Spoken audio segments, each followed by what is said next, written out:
1기 신도시 5개 정도는 아시죠? 분당, 평촌, 선본, 중동, 일산. 그래서 5개가 지금 현재 신도시를 만들어지면서 여기 200만 가구를 있겠다고 했는데, 이 신도시 지정되고 나서 또 한 번 올랐던 게 이 1997년에 10년 뒤에 IMF라는 게 터졌어요. IMF 터지면서 부동산 가격이 엄청 죽었는데 그걸 살려보려고 2000년도까지 엄청 노력하다가 월드컵을 기점으로 해서 또 부동산이 또 올라가기 시작합니다. 그게 이제 서울시인데 이때 노무현 정권 때인데 2기 신도시가 또 나왔던 배경이 IMF 이후에 또 경제 성장이 엄청 빨라지면서 사람들이 이제 서울로 또 오기 시작합니다. 또 수요가 많아지니까 2기 신도시 발표한대요. 그래서 나왔던 게 여러분이 알고 있는 옆에 파주도 있죠. 파주도 있고 옥정도 있고 판교, 위례, 동탄, 평택 다 이때 나왔어요. 근데 2기 신도시 지금 끝났습니까? 안 끝났습니까? 아직 안 끝났어요. 끝난 곳도 있고 진행 중인 곳인데 그 와중에 또 10년이 지나고 나서 2003년, 2010년도, 2008년도에 서브프라임 모기지가 또 한 번 왔어요. IMF 이후에. 그리고 나서 부동산 경기가 또 죽었어요.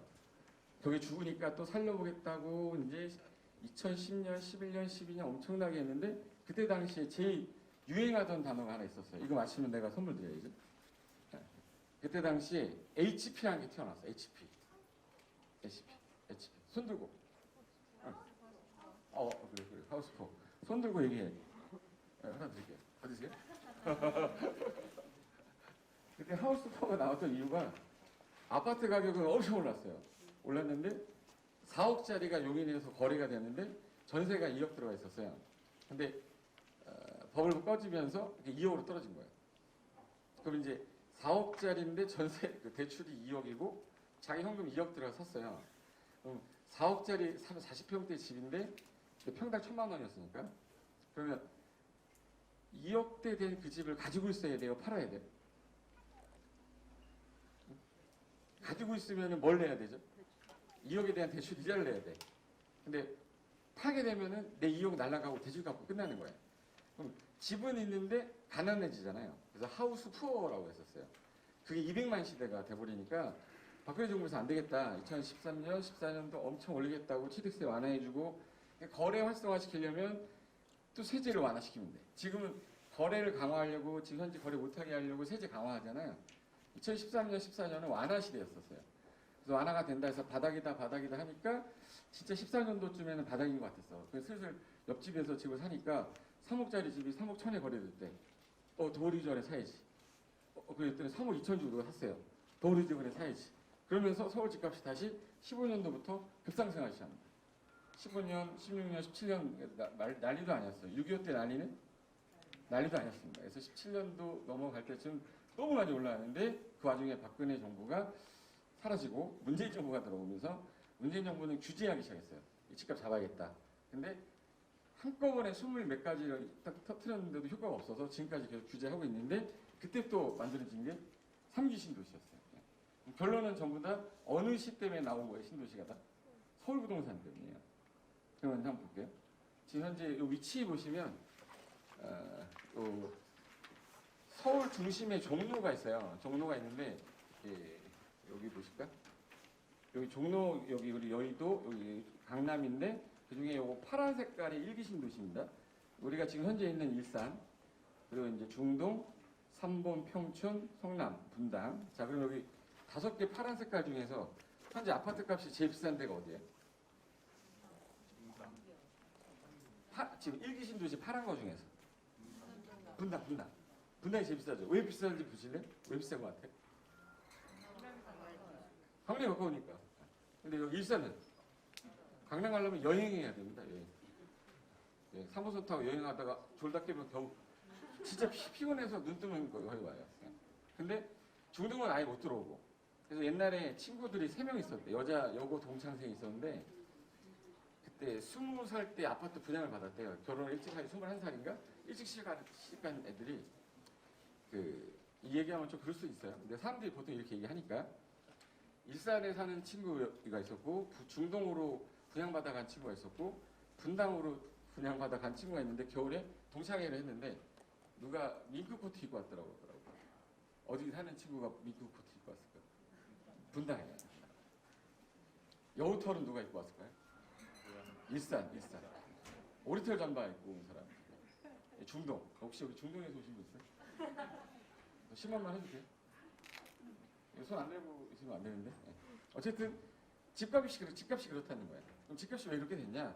위치가 아직까지 서울은 중심이 강남이기 때문에 일자리 있는 근처에 있는 집에 살고 싶단 말이에요. 그러다 보니까 제2기 신도시 보시면 이게 초록색깔 운정, 한강, 기포, 인천 검단, 성남 판교, 위례, 광교, 양주. 그러면 당연히 이 2기에서 어디가 집값이 제일 비싸야 되는 게 당연한 거예요? 판교죠. 위례가 더 비싸야 되는데 위례는 아직까지 지하철이 안 들어가 있기 때문에 조만간 치고 올라갈 놈이 위례인데 저기 판교가 2등이야 1등이에요?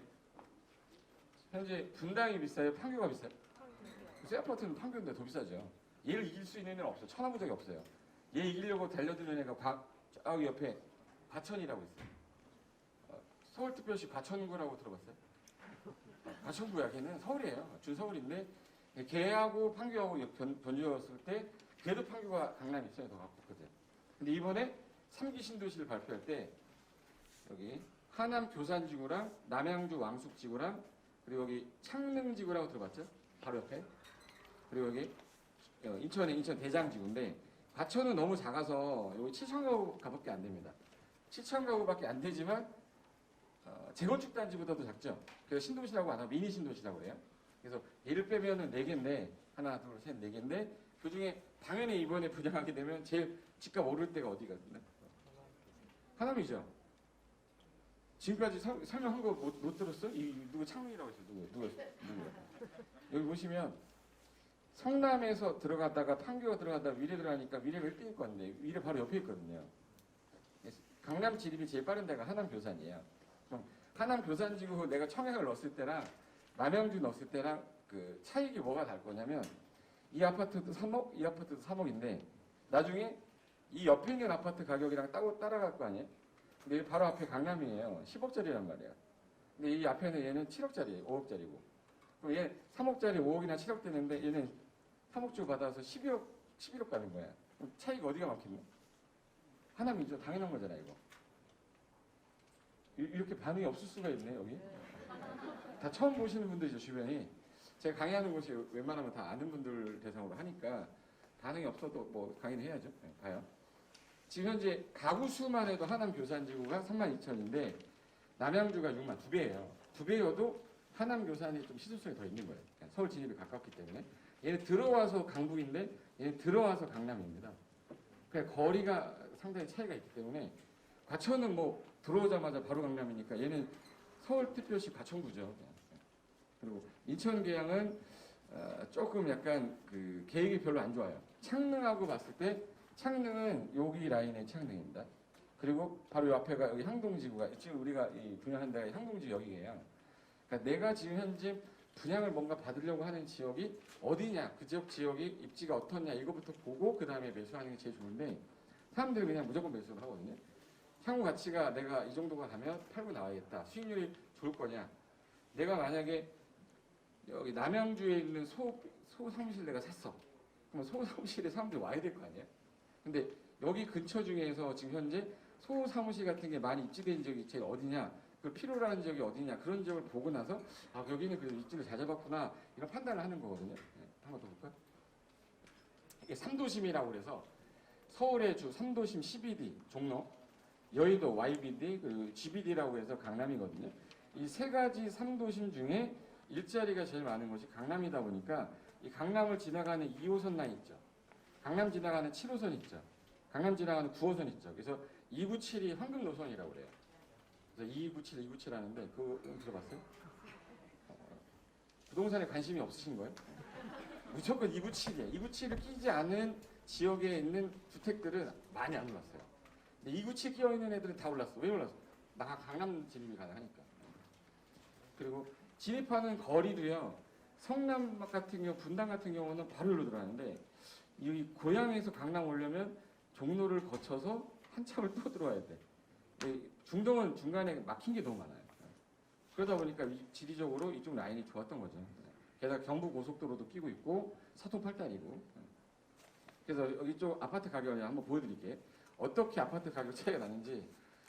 자, 일단 1기 신도시 중에서 분당하고 평천하고 일산하고 중동하고 3번 중에 최근 보통 우리가 주택을 사면 2년 보유하고 팔았었거든요. 그래서 2년을 봤을 때 2016년도에 분당이 1,600 평당 평균을 얘기하는 겁니다. 근데 18년도에 2,100이면 얼마 올랐? 500만 원 올란 거죠. 평당 500이 올랐다는 얘기는 30평형대 아파트를 기준으로 하면 3, 5, 15니까 1억 5천이 오른 거예요. 그러니까 내가 분당에 그냥 아파트 샀으면 2년 동안 1억 5천 번 거야. 근데 여기 벌써 일산으로 볼게요. 일산은 1,158원이었는데 1,235니까 얼마 오른 거냐면 얼마 오른 거야 이거? 80만 원 오른 거죠. 80만 원 올랐다는 얘기는 84, 2,400만 원 오른 거예요. 그러니까 분당에 집 산 사람은 1억 7천이 올랐는데 얘는 2,400 올랐어요. 억울해 안 억울해? 안 억울해? 억울하잖아. 이왕이면 사도 내가 저기 분당 샀어야 되는데. 근데 이게 1기만 그랬냐? 2기도 똑같았어요. 2기 같은 경우는 보시면 판교 같은 경우는 2,440이 평균치였어요. 평당 가격이. 2018년도에 3,300이니까 900만 원이 올랐단 말이에요. 900만 원인데 30평형대면 39, 27, 2억 7천이니까 거의 3억 올랐어요. 내가 일을 해서 어떻게 3억을 올려요?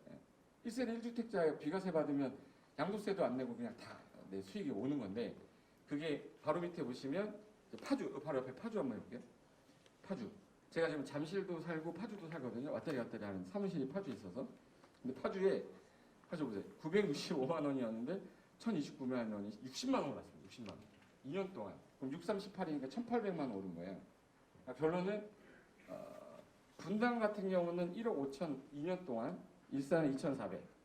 2기 같은 경우는 판교 같은 경우는 2억 7천인데 파주는 1,800이에요. 같은 피업 들어가는데도 불구하고 거의 얼마 차이냐면 2억 5천이 더 올랐어요. 같은 금액이었어도 내가 투자를 했으면 어디로 했어야 돼? 판교로 했어야 돼. 그럼 3기도 당연하게 3기도 어디겠어요? 이거 하나일 거예요. 청약 있으십니까? 청약? 청약 있으세요? 나는 부양가족 6명이다. 나는 45세 이상으로 부양가족 6명 이상이고 한 번도 당첨이 된 적이 없는 사람이다. 100%될 거예요. 그런 사람들만 돼, 하나는. 그러니까 하나는 포기하시는 겁니다. 희망 고문 되니까 포기하시고 피 주고 사셔야 돼. 저는 피 주고 샀거든요. 기분 안 좋으세요? 피 주고 샀다가 어차피 못 받는 건데. 근데 목적 자체가 나는 받을 수 있겠다 그러면 빨리 거주지에 가서 이주 해놔야 돼요. 내가 창릉에 받고 싶다. 그럼 창릉 받고 싶다 그러면 2년 전에 거주가 돼야 돼요. 2020년 작년에 주소지 옮겨놨어야 돼요. 그래서 거기서 한번 또 추첨 받고 안 되면 경기도에서 또 받고 안 되면 전체에서 또 받고 3번 들어갈 수 있단 말이에요. 그러니까 이제 그런 거에 대한 거 모르면 남들은 막 청약을 계속 넣고 있는데 나는 안 넣고 있는 거예요. 지금 당첨만 돼도 최소 하남 같은 경우는 5억에서 6억 보고 있단 말이에요. 우리가 어떻게 5억, 6억을 벌어요? 네. 한번 더 볼까? 여기 어딘 것 같으세요? 여기 호수공원이 있는데. 호수공원 보이고 롯데캐슬인데 어디 것 같으세요? 일산? 파주입니다. 운정신도시입니다. 네, 제가 잠실하고 운정에 지금 같이 왔다리 갔다리 사는데 저희 집이에요. 파주 저희 운정 5단지인데 저희 집에서 창문을 찍은 거예요. 살기 너무 좋아요. 집값이 안 오르고. 그게 중요한 거예요. 살기는 너무 좋아. 신도시이기 때문에. 근데 집값이 안 올랐다가 최근에 많이 올랐죠. 조정 대상 지역에서 제외됐다가 지금 지정이 됐지만 그 덕분에 저기 4, 5천짜리였는데 지금 8억 가거든요. 그러니까 2배 올랐어. 네. 그러니까 이제 아파트 가격이 오를 만큼 올랐단 말이에요. 근데 이게 다주택자라 이게 올라도 그렇게 문제가 좀 생겼잖아요. 그러니까 세금이 문제가 생기니까 이건 나중에 팔아야지 했는데 이제 보유세 올린대요. 제가 좀 이따 보여드릴게요. 제가 쓰는 프로그램이 있는데 저희 회사에서 세니머리나 프로그램 쓰는데 잠실에 있는 사람 아파트를 갖고 있던 사람이 도곡동에 아파트 2채를 갖고 있다. 23년도에 얼마나 종부세가 나올까 계산해 봤더니 1억 3천 나오더라고요. 네, 계산 그냥 심심해서 해봤어요. 근데 그런 대상자가 돼버리면 올해 나오는 게 7천만 원이면 2년 뒤에는 2배 나와. 1억 4천 나오게 됐어요. 주택 공시가격을 정상화시킨다고 했기 때문에 그걸 자기가 느끼지 않으면 이제는 주택을 내가 여러 채를 갖고 있으면 안 되겠다는 걸 느끼셔야 돼요. 그럼 빨리 팔고 뭔가로 대체되는 게 가야 되잖아요. 그러니까 이제 사람들이 상가, 소 아니면 지산 이런 데로 옮겨 타는 거예요. 전 이미 작업은 다 했지, 재작년에 다 했는데 그때 안 했으면은 종부세 장난 아닐 거예요. 보시면 이거 하나 볼까요? 가격 상승 원리를 간단하게 설명드릴게요. 금방 끝낼 거니까. 서울시 가격이 올라간 이유를 딱 보면 서울시가 요만한 땅인데 경기도가 큽니까? 서울시가 큽니까? 경기도가 땅덩이는 18배 커요. 근데 인구는 거의 비슷해요. 저 조그만 땅에 980만 명이 살아, 서울에. 근데 경기도는 1200만 명이 살아요. 당연히 서울 집값이 비쌀 수밖에 없지. 이 18배 되는 땅에 1000만 명이 산다고 생각하시고 그 조그만 18분의 1만 한데 만약에 지금 1000만 명이 산다. 근데 경기도 아파트 가격이 서울시 아파트 가격을 올린다? 이긴다? 절대 있을 수가 없어요. 서울 인구가 빠지지 않는 이상 서울 집값은 빠지지 않습니다. 그럼 결론은 서울에 못 들어가면 서울 인접해 가야지. 그죠? 못 먹어도 잘 사는데 옆에 붙어 있어서 뭐 빌어먹을 게 나올 거 아니에요. 그러니까 외곽으로 나갈수록 확률은 떨어지는 거예요. 경기도권이어도 북으로 가야 돼요? 남으로 가야 돼요? 남으로 가야 돼. 근데 쟤는 북으로 왔어요. 전 파주로 왔거든요. 전 통일될 줄 알았어요, 진짜로. 2003년에 그때 땅 엄청 샀거든요. 파주에 경매 나오면 사고 막 이랬는데 평택 살까 파주 살까 고민하다가 평택을 샀어야 했는데 파주도 많이 올랐어. 한 6, 7배 올랐으니까. 근데 평택 같은 거 한 10배 이상 올랐으니까 후회되는 거지만 그렇다고 파주가 안 오르는 건 아니에요. 올랐어. 정상적으로 올랐는데 많이 오르지 않았기 때문에 후회되는 거지. 뭐 나쁜 건 아니었지만 조만간 돼지 새끼 죽으면 무조건 통일됩니다. 경제 통일이 되는 거지 전체 통일이 안 되겠죠. 경제 통일이 되면 파주는 근거지가 돼요. 토지 가격이 제가 볼 때는 서울 뭐 만만치 않게 될 거예요. 네. 거점 지역이기 때문에. 그러니까 미리미리 생각 좀 해두셔야 돼요. 여기 하나 볼까? 서울시 집값이 오르니까 이 집값을 떨어뜨리려면 수요를 줄이고 뭐를 늘려야지? 공급을 늘려야 돼요. 그럼 가격이 떨어질 거라고 정부가 보는 건데 정부는 요걸로 해야 되는데 그럼 요걸로 하려면 정부가 원하는 건 저거예요. 근데 반대로 해왔어요. 서울시 정부 보시면 정부 정책을 비난하는 게 아니라 정부가 해왔기 때문에 이 서울시 값이 오른 게 이것 때문이구나. 보세요. 서울시 부동산 정책에서 뭐 어떻게 돼 있었냐면 서울시는 현재 투기 지역이면서 투기 과열지구예요. 투기 과열지구가 묶이면은 뭐가 문제가 되냐면 일단 전매 금지라는 게 있습니다. 전매 금지라는 건 매매를 못하게 하는 거예요. 그리고 혹시 재개발하고 재건축이라는 말을 들어보셨죠? 서울시는 거의 대부분이 재개발이고 재건축입니다. 342곳인가가 그래요. 근데 투기과열지구 지정되면 재개발 같은 경우는 재건축은 조합설이 인가 후부터 재개발 같은 경우는 관리처분 인가 후부터 지위 양도가 안 돼요. 지위 양도가 안 된다는 얘기는 여기 있는 집들이 거래가 안 된다는 얘기예요. 거래가 안 된다는 얘기는 사고 싶어도 팔고 싶어도 못 팔아요.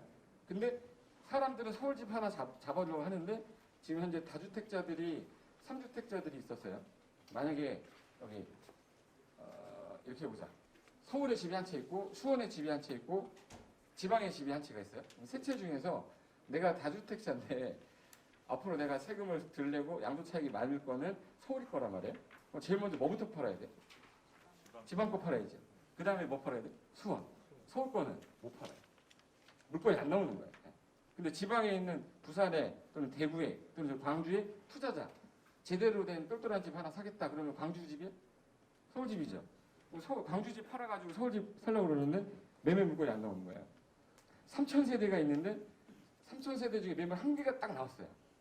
예를 들어서 다 30평형대인데 8억 정도에 거래되는 건데 얘가 9억이 되는 거예요.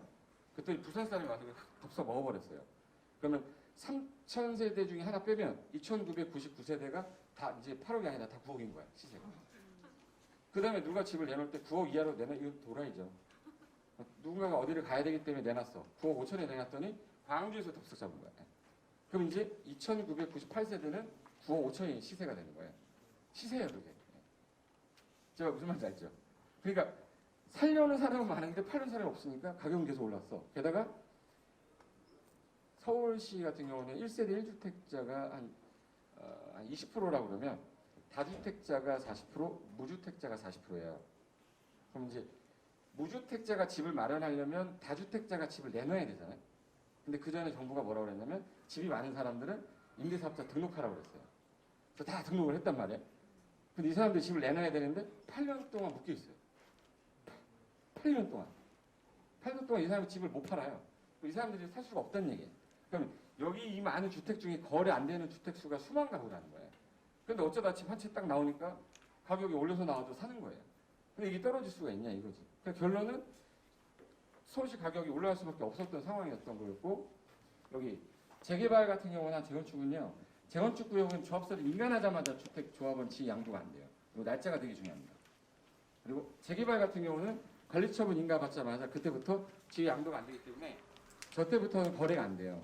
거래가 안 된다는 얘기는 매매 물건이 안 나와요. 그럼 저런 지역은 가격이 올라갈 수밖에 없어요. 그래서 가격이 올라갔고, 그리고 이제 투기과열지구 지정되면 투기과열지구는 혹시 아파트 청약 넣어보신 적 있으실 건데, 청약 넣어서 당첨이 되면 우리 그 분양권 갖고 있다고 그러잖아요. 그 분양권 사고팔 수 있는데 서울시는 안 돼요. 투기과열지구라서 등기할 때까지 못 팝니다. 그러니까 거래가 안 되는 거예요. 그리고 새 집이잖아요. 새 집에 들어가고 싶어 죽겠는데 거래를 못하게 해놨어요.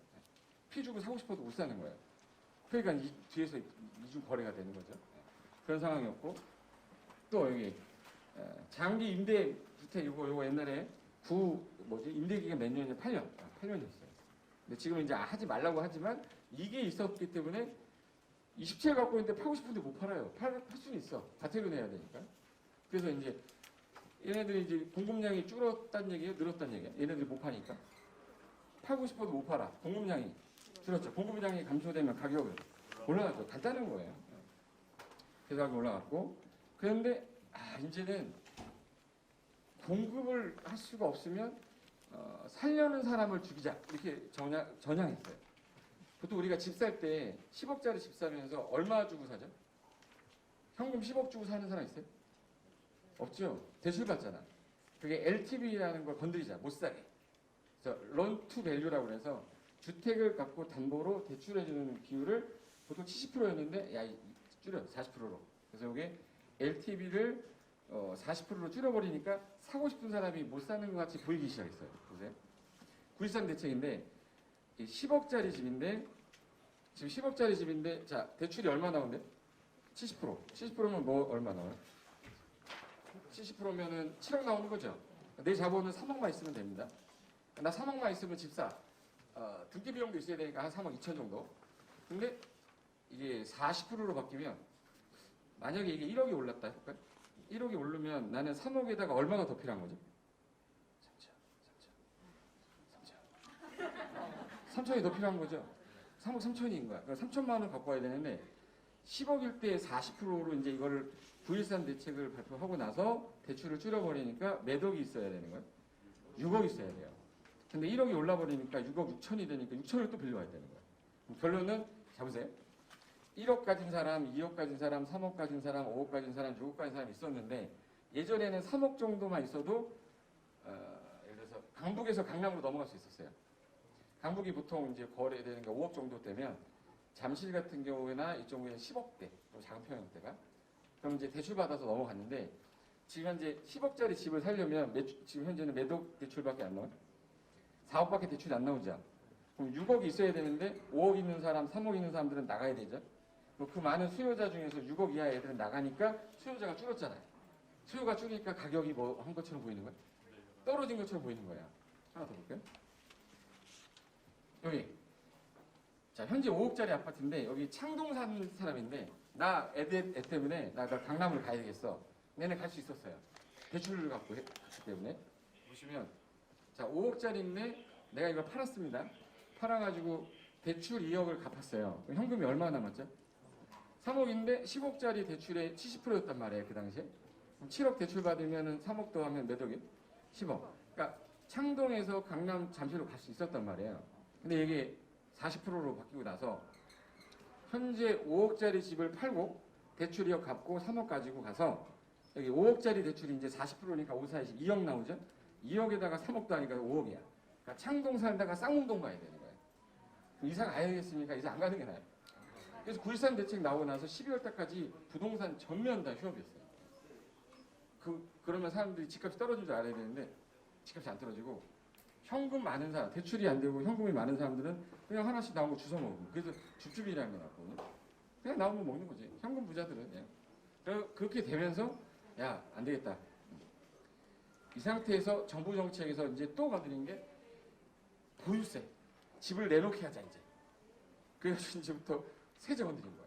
갖고 있는 사람들 보유세, 종부세 건드려가지고 팔게끔 하겠다. 1인 법인 나오니까 이 법인들도 이제는 뭐 취득할 때는 뭐 세금을 또 세제를 또 강화하겠다. 취득 강화하겠다 해서 이제 살려는 사람들 다 잡아버린 거예요. 뭐에 대해서 잡은 거예요? 주택에 대해서. 뭐 토지는 잡았어 안 잡았어요? 안 잡았어요. 제가 토지 하잖아요. 제가 컨설팅을 주로 할 때 한 달에 한 5건 정도 했는데 지금 한 20건, 30건이야. 이제 법인만 하거든. 그 큰 법인만. 근데 걔네들이 왜 이쪽으로 넘어왔냐? 주택 못해요. 도시형 생활주택 있죠. 옛날에 도시형 생활주택 뭐 한 채 사면 한 50만 원 정도 나와요. 근데 한 8억이면 9개 정도, 10개 정도 잡아. 8억 정도면 10개 잡으니까 10개 잡아가지고 50만 원씩이면 500이죠. 그럼 매달 500만 원 수익 갖고 있었어요.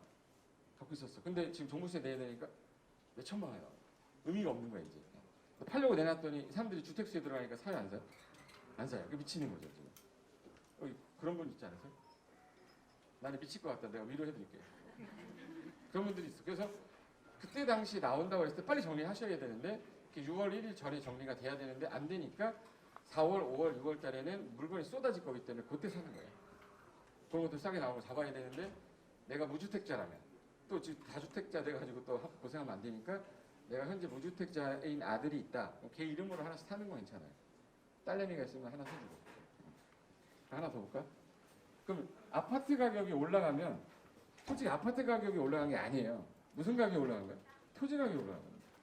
지금 음마아파트가 18억, 19억인데 그 건물이 18억이 아니죠. 음마아파트가 있는 그 땅값이 18억인 거지. 대지 지분값이죠. 그러니까 토지 가격이 올라가면서 같이 올라가는 건데 우리 건물만 보고 있으니까. 그래서 이게 최근에 집값에 밀려가지고 땅값이 별로 힘을 못 쓰고 있는 것처럼 보이는데 스물스물해서 경기도 딱 다 올랐어요. 스물스물했는데 지금 옛날에 2억주 사던 거 다 4, 5억이야. 어떻게 보면 아파트보다 더 많이 올랐어요. 관심이 없는 겁니다. 제발 무슨 말인지 알죠? 왜? 사람들이 피해가거든요. 토지 아니면 이제 상가로 간단 말이에요. 근데 상가 요즘에 코로나 때문에 애매하잖아요. 그럼 이제 일자리라도 만들어야 어떻게 요즘에 소랑 막 지산 뜨는 거지. 이게 이제 최근에 요 선은 알죠? GTX 선. 제가 아까 그 운정이 GTX 들어가기 전에 7억대 초반이었었어요. 그게 그 집이. 근데 지금 8억대 넘었거든요. 8억대 넘은 이유가 GTX 들어간다고. 여기 보시면 운정에서 시작해서 킨텍스, 대곡, 연신내인데 가만히 보시면 여기 대곡에서 이렇게 연결되는 게 선이 이제 교회선이라고 그래요. 그러면 대곡 같은 경우는 지금 현재 노선이 5개인가가 들어갈 거야. 지금 현재 3호선 가죠. 3호선 가고 GTX 가죠. 경의중앙선 가죠. 창릉에 있는 거 있더라. 창릉에서 들어 보양선 또 들어가죠. 그리고 또 순환선 들어가잖아. 그러니까 지금 대곡 가면은 논밭이잖아요. 바로 옆에. 저 나중에 찾아볼 수도 없을 겁니다. 나는 저 땅 살 수도 없을 거예요. 삼성동 땅값이 1970년, 72년도에 거래할 당시 평당 200원이었어요. 삼성동. 지금 3억 5천입니다. 평당. 120만 배 올랐다고 그러더라고. 근데 그 정도까지는 아니겠지만 대부분 이제 넘지도 못해요. 이제. 왜? 얘네들이 왕국이 될 때쯤 되면. 근데 이 라인으로 쭉 내려오다 보면 당아래라고 있어요. 당아래. 당아래가 뭐냐면 부천 종합운동장이거든요. 그 라인 쪽이 지금 또 허벌판이에요. 거기도 손을 못 대 이제 나중에. 얘네들 왕국이 됐을 때는 교차되는 게 3호선 이상이 3개선 이상이 나오면 그 지역의 상가라든지 주택은 어쩔 수 없어요. 철도 역세권이 들어간 순간 가격은 다 올랐기 때문에 그걸 내가 인터넷으로 확인시켜주면 좋겠는데 나중에 집에 가서 역세권 주변에 토지 가격 상승률 한번 검색 한번 해보시면 이게 직전 역세권 한 1km, 3km는 이제 약간 멀고 1km 안에 있는 기존에 있던 땅들이 10년 뒤에 땅값이 어떻게 되는지 땅값이 올랐다는 얘기, 건물값이 올랐다는 얘기예요. 그러니까 그런 것들을 보셔야 되는데 최근에 바뀌면서 의정부까지 있던 게 덕정까지 갔고 수원까지 갔죠. 기준에서. 이 라인에 2개 걸친 게 대곡, 당아래, 그리고 여기 별내라고 있을 거예요. 별내 보이죠? 별내, 그리고 밑으로 가면 여기 성남 여기까지. 얘네들 지금 2개 걸치는 곳인데 그 와중에 1기 신도시, 2기 신도시, 3기 신도시 중에서 여기 여기 하남이고 여기가 위쪽에 여기가 남양주예요. 그 중에 여기가 이제 창릉인데 지금 현재